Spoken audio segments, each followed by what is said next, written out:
Good morning, everyone. How are you doing this fabulous day? It's great to have you here. Thanks so much for joining. If this is your first time to catch a live broadcast of mine, welcome. Grab a mug, pull up a chair, cuddle in. It's a rainy, sort of overcast day here in Dallas, Texas. And I hope you'll join me for a few minutes as we celebrate the holiday season and kick off this morning together. How are you? It's good to see you. Again, like I said, if this is the first time for you to catch me live, my name is Ronee Harden, and by trade, I am an editor, I'm a content writer, I'm a writing coach.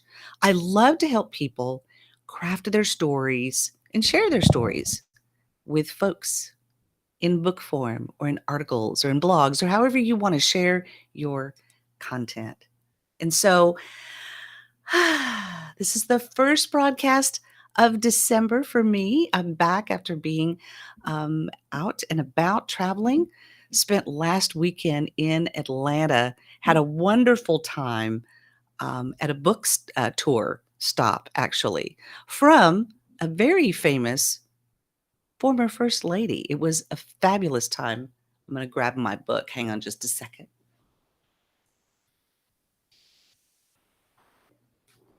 We had a wonderful time. My daughter and I, we went to go see Michelle Obama on her book tour, and she stopped in Atlanta for a couple of days with her new book called The Light We Carry. She says, I've learned it's okay to recognize that self-worth comes wrapped in vulnerability, and that what we share as humans on this earth is the impulse to strive for better. Always, and no matter what, we become bolder in brightness. If you know your light, you know yourself. You know your own story in an honest way. In my experience, this type of self-knowledge builds confidence, which in turn breeds calmness and an ability to maintain perspective, which leads finally to being able to connect meaningfully with others. And this to me is the bedrock of all things. One light feeds another. One strong family lends strength to more. One engaged community can ignite those around it. This is the power of the light we carry. So we had a fabulous time getting to see her, enjoyed listening to her share a little bit about her life post the White House, and getting to just hear from her how she's been handling these last few years, what she's been working on, and sharing her latest book with us. So that was really fun. Had a wonderful time doing that. Um, and I'm going to be spending Christmas in Tennessee with my husband and my kids, and so excited to do that. Oh, and here comes my little buddy. Come on in, Milo. So we'll be spending Christmas there in Tennessee. But how is your Christmas month going so far?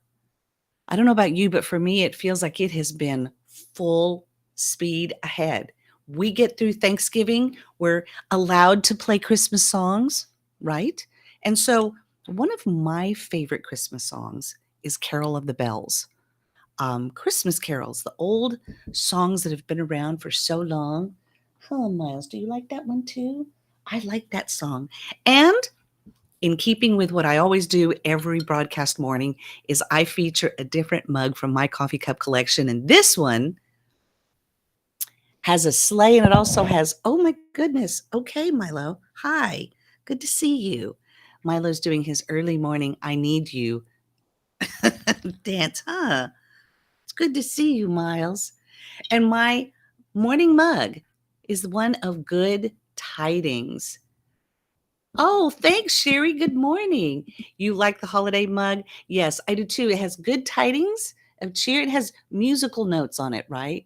Because we love this time of year. We get to play Christmas songs. We get to listen to some of our famous Christmas songs. I don't know about you, but I love listening to Christmas music all throughout the year. Some people have a thing about playing Christmas music before Thanksgiving. Yes, I can understand why, because we need to get through the Thanksgiving holiday to prepare us to welcome in the holiday season. So, yes, Michelle Obama is awesome. She was so kind. She was so I felt like we were sitting at the dinner table with her. And Tyler Perry, was the moderator, being that it was in Atlanta.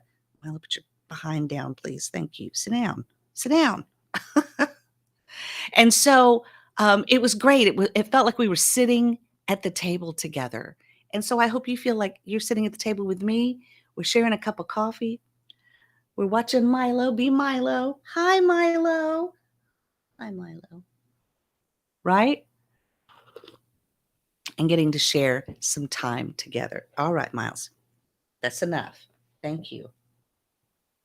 He'll be rubbing all over me during the podcast. Oh, here he comes. Well, I guess we're just going to do this then, aren't we? Aren't we? Yeah, I know. I know. Right? The season of being together. That's what it's all about.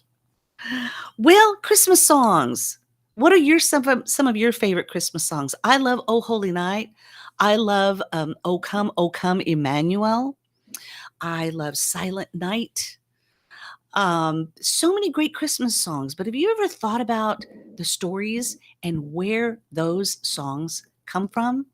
Because some of the earliest um, Christmas songs that we've come to know as our favorites have deep, deep roots in history of Christmas carols.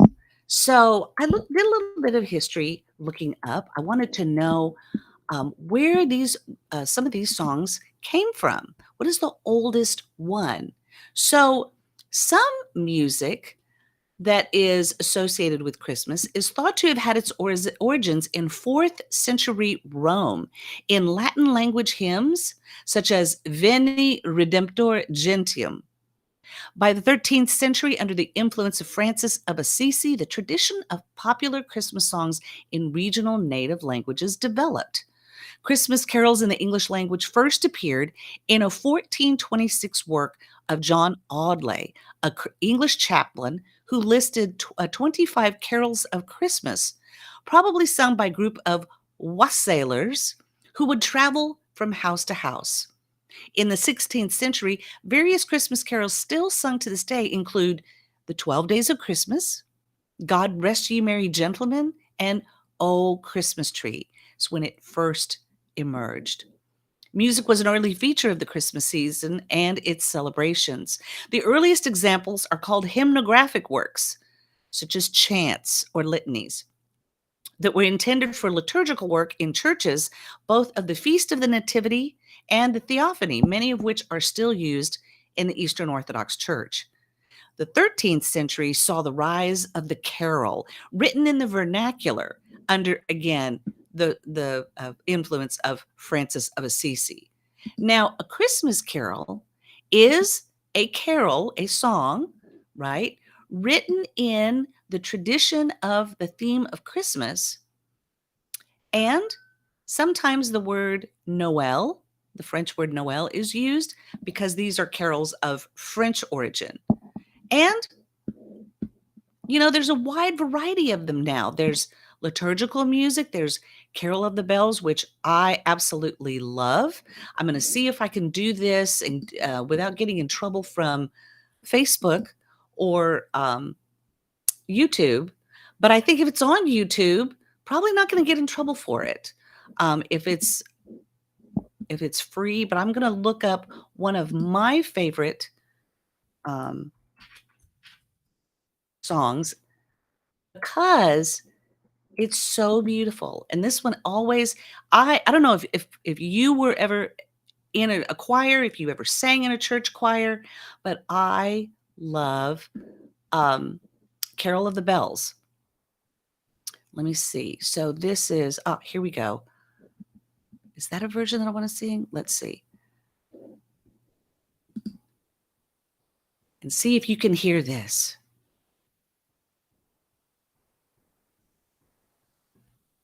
Hopefully it'll come up well.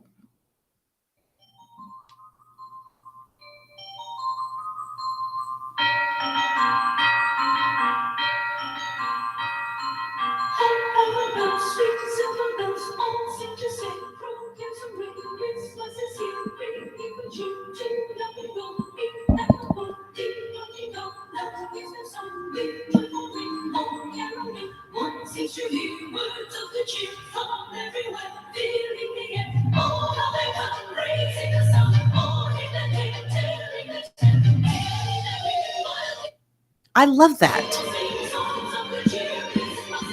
Merry, merry, merry, merry Christmas. Merry, merry, merry, merry Christmas. All without end, all without end. Their joyful tone to every home. Oh, sweet silver bells all seem to say, throw cares away. I love this song.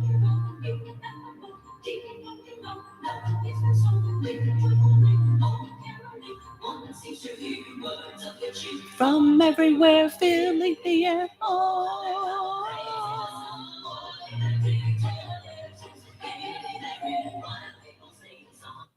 And so I love that song. That was one that I sang in church choir when we sang it together. All the parts are amazing, and it's so wonderful to hear. You enjoyed hearing Michelle Obama speak. I know. Wasn't it fantastic, Savannah? Savannah and I had such a wonderful time, and she was in finals week.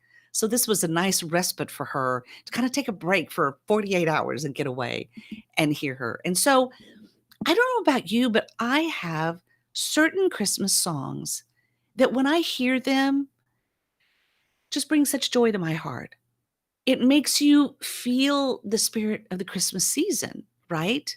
And of course, there's the ever unending um, dilemma of Mariah Carey's All I Want for Christmas Is You song, right? We have some funny things that we talk about with Christmas songs, right? That there's the 12 pains of Christmas. If you haven't heard that, that's a fun song just about all the things that we have to do around the Christmas season to get ready. But for the most part, Christmas carols have such a wonderful reverent place in our heart. It reminds us of why we're doing what we're doing during the holiday season, hopefully to slow down just a bit and enjoy the beauty of the season. So even if it's overcast and rainy where you live, or maybe it's really cold and you have feet of snow outside your house, or maybe you're like the people in Hawaii, where today, especially, is a different day. Because imagine on December 7th, 1941, when people were probably trying to celebrate Christmas and get ready for the Christmas holiday, the island of Oahu, Pearl Harbor in specifics, met with bombing this morning. And so today, as we remember the holiday season, as we're getting ready to do what we're doing for the holiday season, maybe we take a moment today and we remember those lives that were lost in Pearl Harbor. My beautiful island home that was ravaged probably made Christmas very different for people that year. Some people are struggling during the holidays. People have lost loved ones. We've lost celebrities. And for some reason, as the year ends, remember last year, we lost Betty White. This year, so far, we've lost Bob McGrath from Sesame Street. We lost Christine McVie of Fleetwood Mac. And I believe just a couple days ago, we lost Kirstie Alley. And so it just reminds us of why we celebrate this holiday season. We celebrate the birth of our Savior, the reason why he came to this world to give his life for us so that we can enjoy and have fellowship and connection and relationship with him, but moreover, to enjoy the season together with our families, with our friends, remembering what's important and remembering the beautiful stories that are connected to all of these beautiful songs. So Christmas carols go back a long way, a long, long way. Some of their earliest examples. Let's see. I'm looking up to see if they have some earlier ones. Well, that's not what I was looking for. Some of them go back to as early as, again, I think 492 AD. Some of the earliest recorded Christmas music. In the Middle Ages, the English combined circle dances with singing and called them carols. Later, the word carol came to mean a song in which a religious topic is treated in a style that is familiar or festive. From Italy, it passed to France and Germany, and then later to England. Christmas carols in English first appeared in a 1426 work of John Audeley, a Shropshire priest and poet who lists 25 carols of Christmas, probably sung by groups of, again, wassailers. Wassailers were people who gathered in a group and went from house to house singing these beautiful songs. So, during the Commonwealth government of England, though, under Cromwell, Parliament prohibited the practice of singing Christmas carols, calling them pagan and sinful because they were associated with certain ancient rites and celebrations. It earned the disapproval of Protestant Puritans. Famously, Cromwell's interregnum prohibited all celebrations of the Christmas holiday. This attempt to ban the public celebration of Christmas can also be seen in the early history of the story of Father Christmas. The Westminster Assembly of Divines established Sunday as the only holy day in the calendar in 1644. So the new liturgy produced for the English Church recognized this in 1645 and legally abolished Christmas. Its celebration was declared as offensive by Parliament in 1647. So there was one time in history where, under the Puritans, they saw Christmas as a pagan holiday. But in May of 1660, Charles II, when he returned to the throne, restored the practice of people singing publicly Christmas carols and to revive that tradition as part of Christmas customs.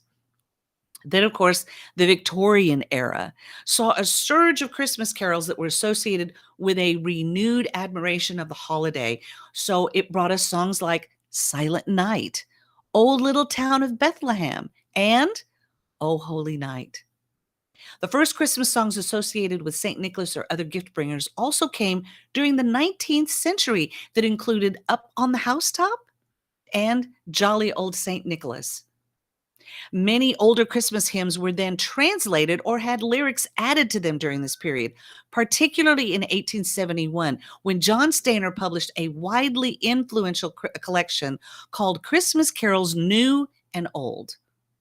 William Sandys' Christmas Carols Ancient and Modern in 1833 contained the first appearance in print of many now classic English carols and contributed to the Middle Victorian revival of the holiday. Singing Christmas carols in church was instituted on Christmas Eve in 1880 in Truro Cathedral, Cornwall, England, which is now seen in churches around the world. According to the only observational research studies of Christmas caroling, Christmas observance and caroling traditions vary considerably between nations and in the 21st century, while the actual sources and meanings of even high-profile songs are commonly misattributed, and the motivation for Christmas carol singing in some settings is associated with family tradition and natural cultural heritage, along with religious beliefs. So the tradition of singing Christmas carols in return for alms or charity began in England in the 17th century after the Restoration. Town musicians, or what were called waits, were licensed to collect money in the streets in the weeks preceding Christmas.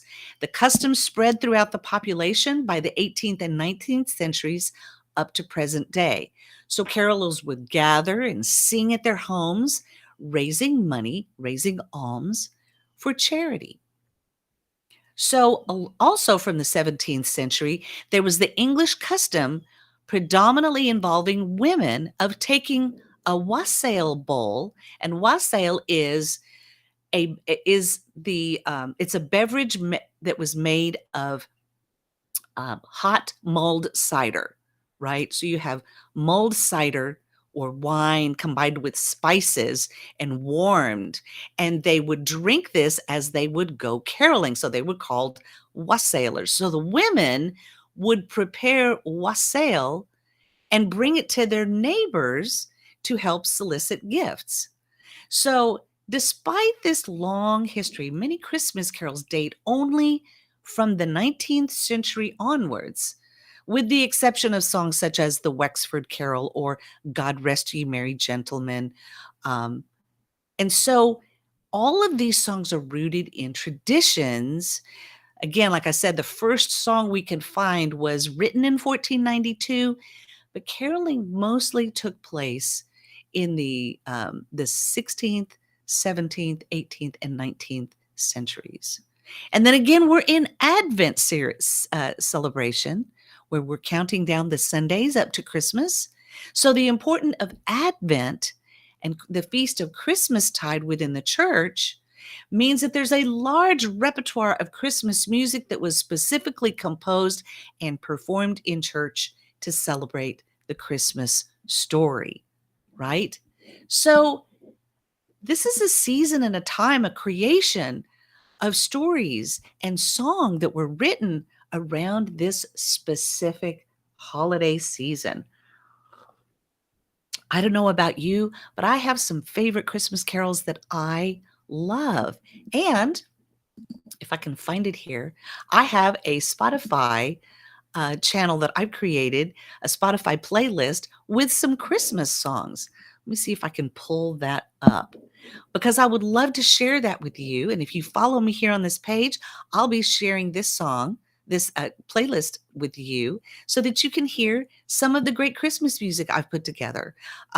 There's great songs by contemporary artists. I have some older Christmas carols in there of my favorite songs. So it's important that we understand during this holiday season the importance of the music, because music is also another way that we as creators share our words, share our stories, and share our love for this holiday season. Great artists and musicians that have created beautiful songs that we've come to love and know as part of our holiday and Christmas celebration. So if you have some of those songs, maybe put some together in a playlist. I know I love how Sirius XM Radio has Christmas play stations dedicated solely to Christmas music and of all styles, right? So that is such a fun thing that you get to see and hear. It's the beauty of the stories in the Christmas songs that we all know and love so well. So what are some of your favorite Christmas songs? I know I listed some of mine, but what are some of yours? Really sit down and think about what are some of your fun Christmas songs that you love. Maybe sit down and create a playlist on Spotify or Apple Music and put them together for your Christmas gatherings or maybe some Christmas parties that you're throwing. Or just put them together in a playlist that you can put on every morning or every time you want to feel the holiday spirit, right? Because the purpose of these songs, of this music, is to put us in the mood for sharing the holiday season, right? So, again, what is your light? I loved that Michelle talked about this in her book. And maybe this is a book you might want to get for someone to give as a Christmas gift, right? Lots of great stories that have come out this year. Let me pull up some of mine let's see, where are some of my fun books that I've read this holiday season that you might want to give to some of your friends? All right. I love, love, love going through great books. Here's just a few off of one of my reading piles. I love getting to share this.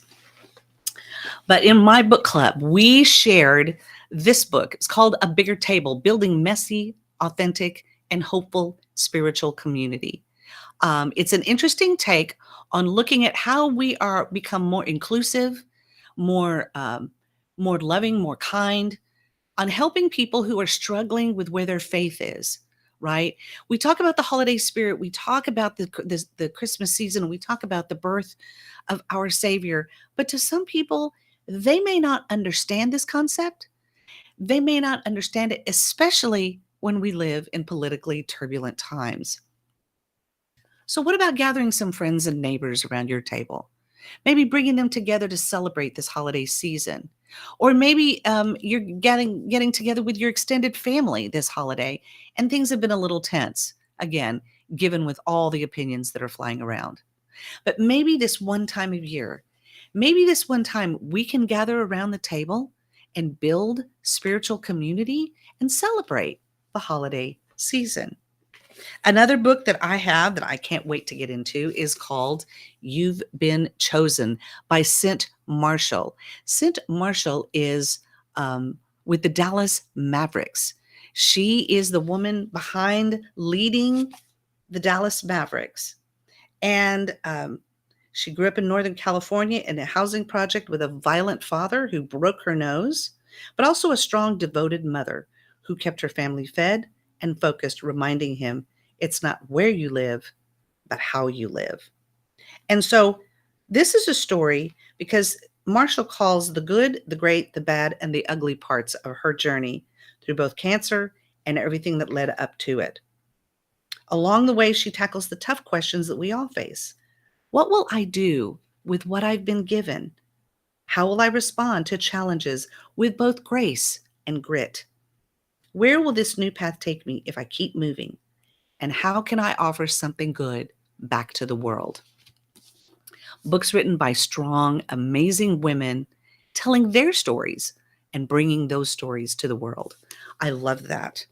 And also, speaking of book club, if you are interested in joining the book club, we're kind of ending 2022 in a fun year. We've had such a good time reading books, going through books, and I'm going to look up picture of the book cover because I need to find, here it is. Wanted to find this picture because this is what we're reading for the holiday season. Now, at first it's like, well, wait, Ronnie, wait a minute. This book isn't about Christmas. Well, I know it's not about Christmas, but it's a fun book. It's a fiction book. And the reason why we're going to read it is because there's going to be a movie made about it next year. Don't you love when people adapt books and put them on the big screen so we can see what the story might look like? Right? So we're doing this, it's a little fun read, but it has nothing to do with Christmas, and yet it's a great book, and I can't wait to share it with you. So, if you would like to join the book club and you would like to join us in the reading, we are reading the prequel to the Hunger Games series.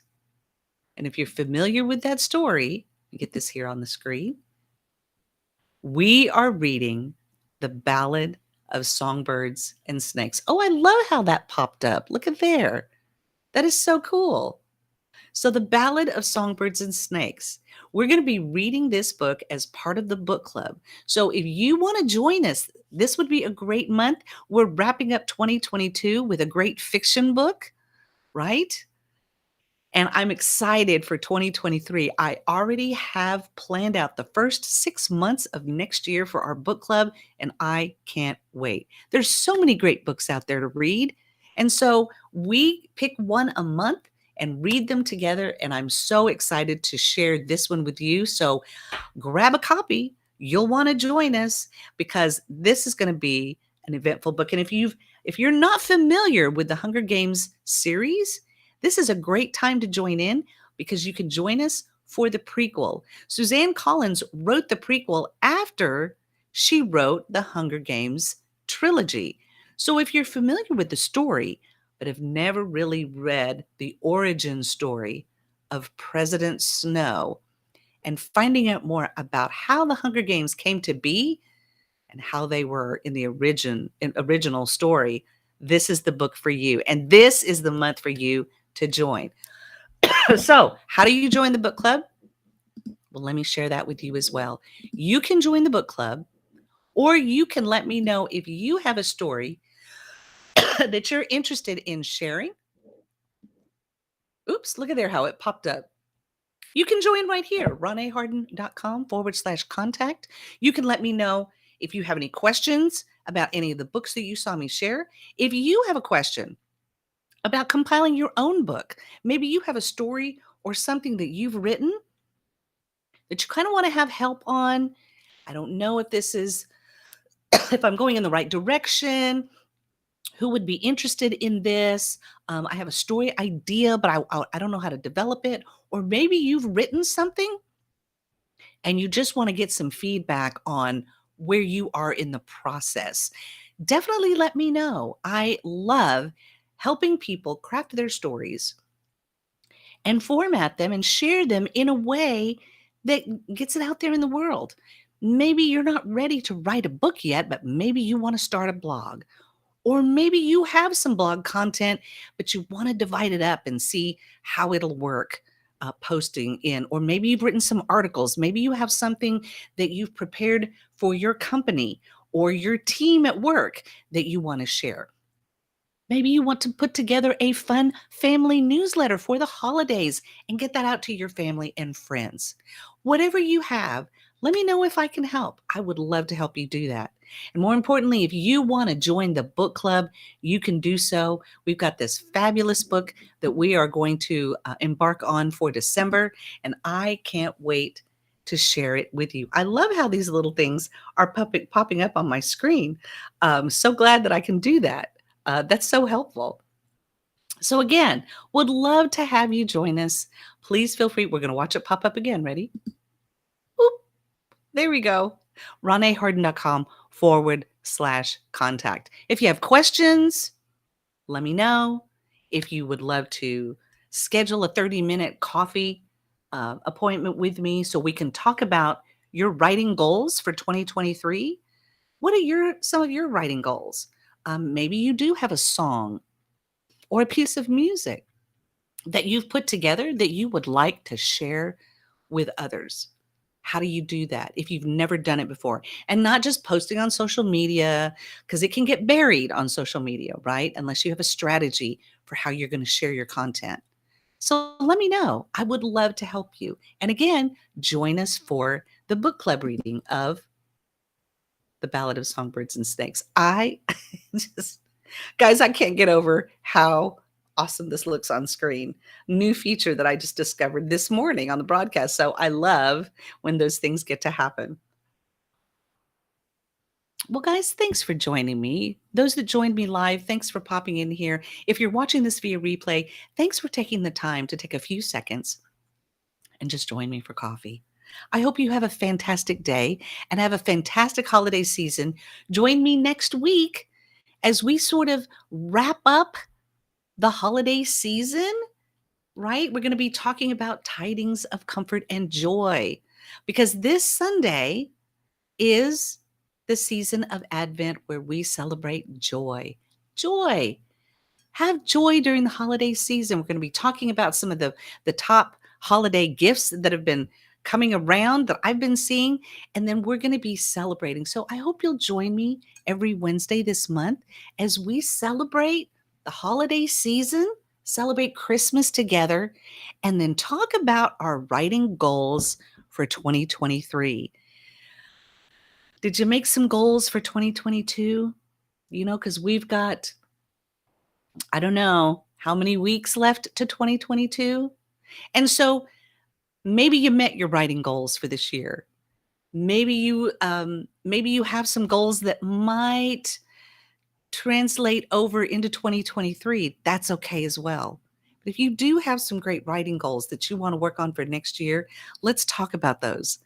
Let's prepare our hearts to celebrate the Christmas season and celebrate it fully with our family, with our friends, and then think about and talk about what our goals are for this coming year.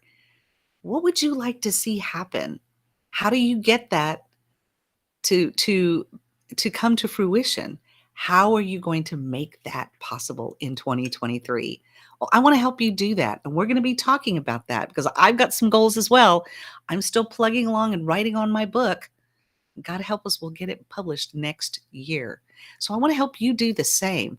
I'm walking through the same thing. And if I can help you, I would love to do that. So let me know. Join me for the book club. We'd love to have you. And more importantly, thanks for being here. Have a fantastic day. Share a cup with someone. Share your smile. Remember to think of those who have lost loved ones this holiday season.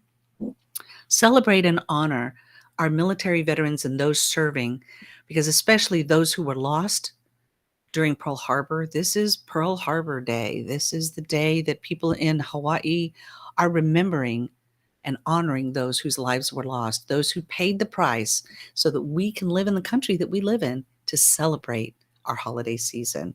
So thanks for being here. Have a great day. Share your awesomeness with someone today over a mug.